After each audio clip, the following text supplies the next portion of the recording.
मे देव सर्वकार्येषु सर्वदा सर्वमंगल मांगल्ये शिवे सर्वार्थसाधिके शरण्ये त्र्यंबके गौरी नारायणी नमस्तुते। Hi hello friends, Shri Swami Samarth. तर मी मनीषा माझ्या यूट्यूब चॅनलमध्ये तुमचं मनापासून स्वागत करते। तर बघू शकताय फ्रेंड्स, अगदी रात्रीपासून हा पाऊस थांबायचं नाव घेत नाही आहे। त्याला खूप समजावून सांगितलं की बाबा रे आवरतं घे, पण पाऊस कधी आपण सांगितल्यानंतर ऐकतो का? नाही।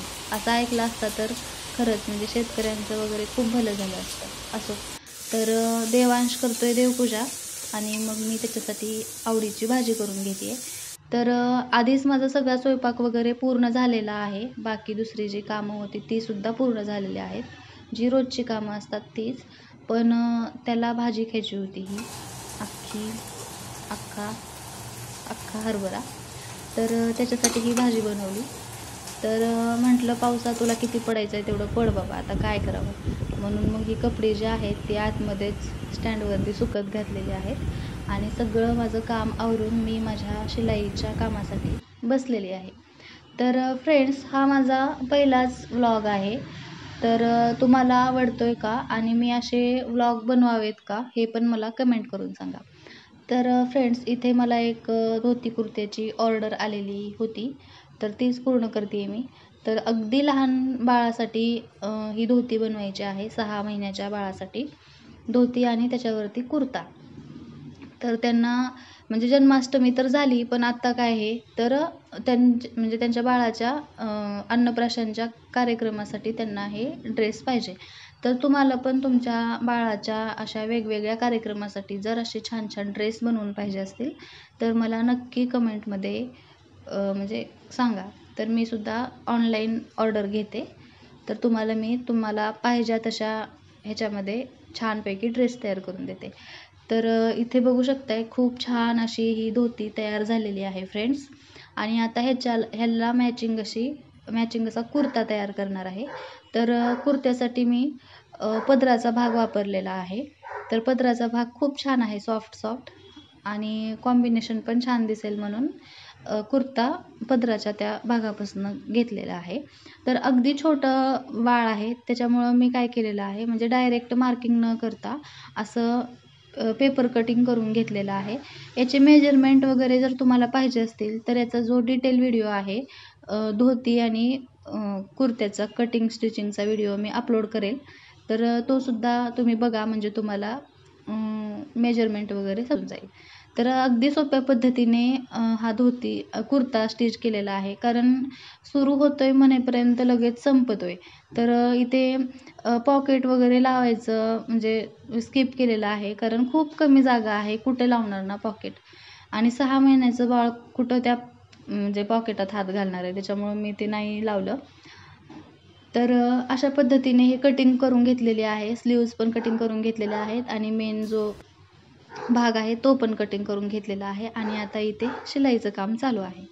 तर म्हणजे लहान ड्रेस आहे, तर अगदी थोड्या कमी वेळामध्ये स्टिच करून होईल असं वाटत होतं मला, पण तसं झालेलं नाही आहे, कारण अगदी छोटा असल्यामुळं मला ते हाताळायला खूप म्हणजे अवघड गेलं, त्याच्यामुळं वेळ लागला ह्याला स्टिचिंग करायला।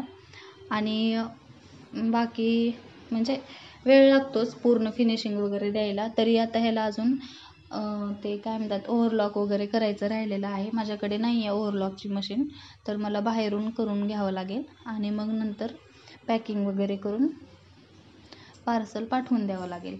तर बघा, असा हा छानपैकी धोती कुर्ता तयार झालेला आहे।